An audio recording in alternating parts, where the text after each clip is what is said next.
γυρίσει. Τα παιδιά μας. Στέλιο, μετά θα γυρίσετε με τα πόδια πίσω, ρε. Συγγνώμη, πού τα πάει? Αλλά είναι φυσιολογική πορεία των πραγμάτων. Τα πήγε μακριά.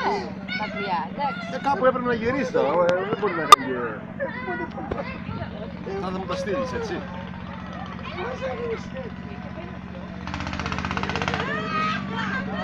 Έβρε, καζόν και ακούσε την ώρα, πάνε να κάνουμε το μωρό και ξέρω από τα 10 χιλιόμετρα πάει στα 12. Εκεί που είναι, είναι.